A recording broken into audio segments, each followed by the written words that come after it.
Greetings, YouTube! The Doctor is in. Dr. Urias Papers here, coming at you with another commentary on Dungeons and Dragons. And we are going through our next spell that is found within the Forgotten Realms, Heroes of Faerun. It is called Blade of Disaster, and it is a 9th level spell. So we are going to talk about the spell. This is not a new spell. There is a legacy version of the spell. We're going to talk about the differences.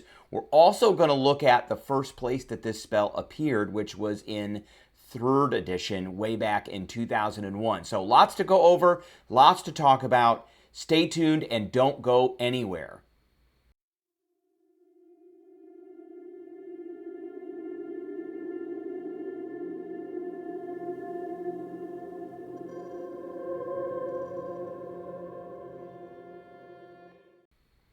All right, before we begin, don't forget to hit that subscribe button. If you like this video, hit the like button. If you have any questions or comments, please leave a question or comment. Don't forget to share this video, and don't forget to hit that notification bell. All right, here is the new Blade of Disaster. It is a 9th level spell. It is a casting time of 1 bonus action, which means technically you could use a cantrip after you use this. Range of 60 feet, verbal and somatic component. It does last for a minute with concentration. It is conjuration. Does force damage, which is good, and it's got a little extra rider on that force damage, and it is usable by sorcerers, warlocks, and wizards. So you create a 3-foot-long blade-shaped planar rift that lasts for the duration. The rift appears within the range in a space of your choice, and you can immediately make up to 2 melee spell attacks, each one against a creature or object within 5 feet of the rift, so essentially adjacent to the rift. On a hit, the target takes 10d6 force damage. This attack scores a critical hit if the number on the d20 is an 18 or higher, so 18, 19, or 20.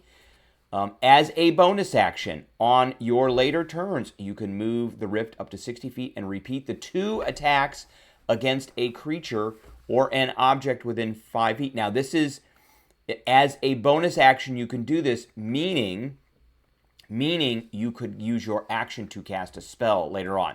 When you first cast this spell, it's a bonus action to cast it, meaning you can't use another spell with your action. You could use a cantrip, but later rounds you could use a spell because you're not using a bonus action to cast a spell. So you can repeat those attacks against a creature or an object within 5 feet. You can direct the attacks at the same target or different ones. Now, here is the big rider here. The blade can harmlessly pass through any barrier, including ones created by spells like Wall of Force, which this is pretty massive. This is a 9th level spell. It is, because of a few things, it is on the level of a 9th level spell. It's a bonus action to cast it, and it's a bonus action to use it. It's not a massive amount of damage every round. It's a pretty good amount of damage. So let's pull the calculator out and let's look at that. So it's 10d6. Let me move the calculator over here so you can see it here. Okay. So it's 10d6. So 10 times 3.5. It's 35 base damage, but it also has this thing where it crits on an 18, 19, or 20, which means it's going to do an extra 10d6 damage or 35 damage, but it only has a 15% chance. So that's another 5.5, and if we add that to the 35, that means on average in a round, or damage per round, it's going to do 40.25 points if you hit. Because you do the multiplication on the average of the damage, and then you add that average for the extra damage you're going to do with the chance of doing it with a crit. So, and you get 2 of these, so this could be 80 points of damage in a round, potentially.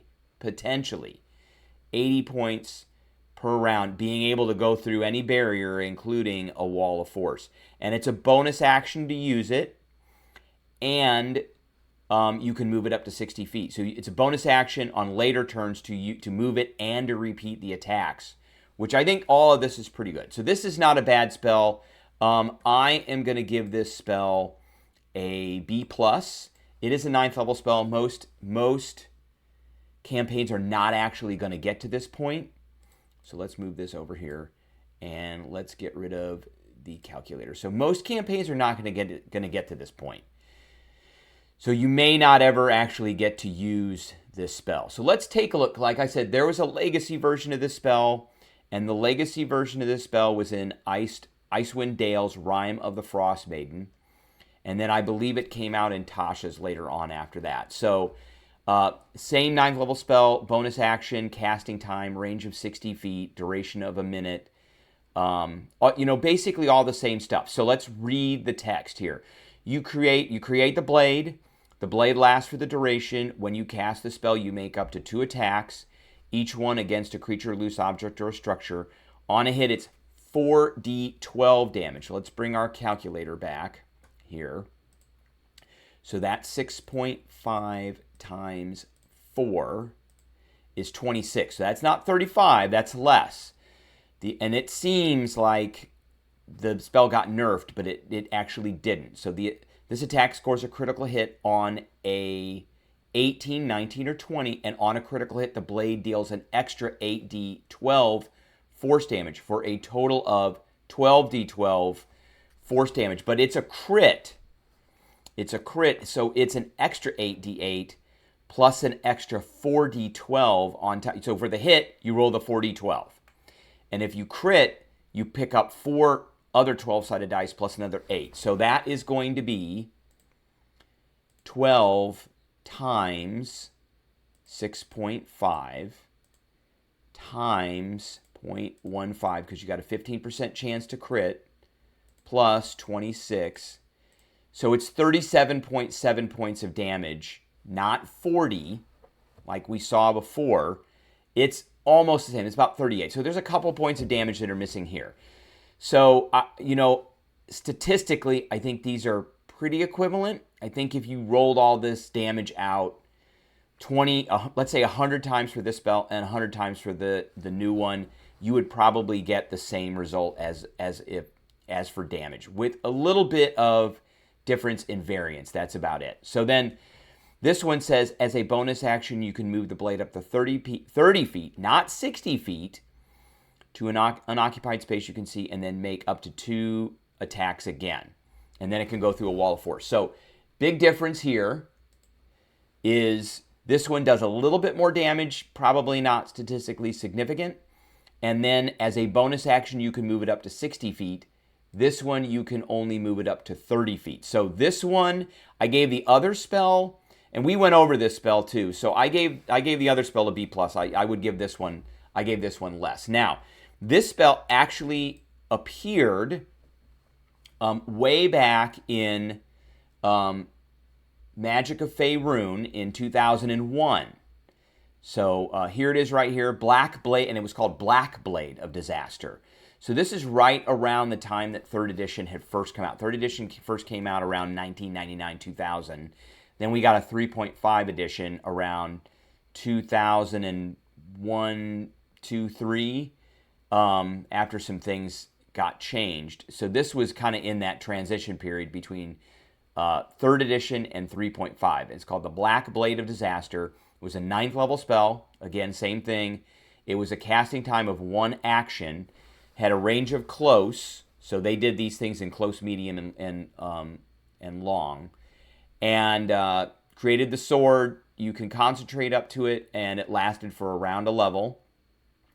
Spell resistance did apply. So you create this planar rift. The blade strikes at any creature within its range. So it doesn't make 2 attacks, it only makes 1. Starting on the round you cast the spell, the blade makes a melee touch attack against the designated target. So the touch attacks ignored a whole bunch of things, like shields and armor and stuff. Its attack bonus is your base attack bonus plus your intelligence bonus. And the base attack bonus for a wizard was not fantastic. But the fact that they based this off of intelligence or charisma made it worth it. Anything hit by the blade takes 2d12 points of damage. The blade threatens a crit on an 18 to 20. It's considered a +5 weapon for the purposes of bypassing damage reduction. And on a successful critical hit, the target suffers the effects of a disintegrate spell, which in 3rd edition was pretty nasty and would have a chance to just instantly kill you. in addition to the normal damage. The normal damage was horrible. So when you cast it, you could attack with it, and then if you crit, you could do extra things. So it could still pass through any barrier except for a anti-magic field, and the blade always strikes from your direction. It does not get a flanking bonus or help a combatant get one. The blade exceeds its range or goes out of the line of sight. The spell ends. You direct the blade to attack another target as a standard action. So you got an action and a move. And then there were like swift actions that you could do and things like that, and full round actions. So this was a standard action to use the blade in this for 2d12 damage. This is not... For like 3.5, there were way better 9th level spells than this one. You had a chance of disintegrating something, and it was a pretty minimal chance. And then you just did 2d12 points of damage. So this was not great. But this was the original inspiration for our new Black Blade or Blade of Disaster spell. All right, that is what I have for everybody today. I appreciate everybody tuning in, and I will catch everybody later.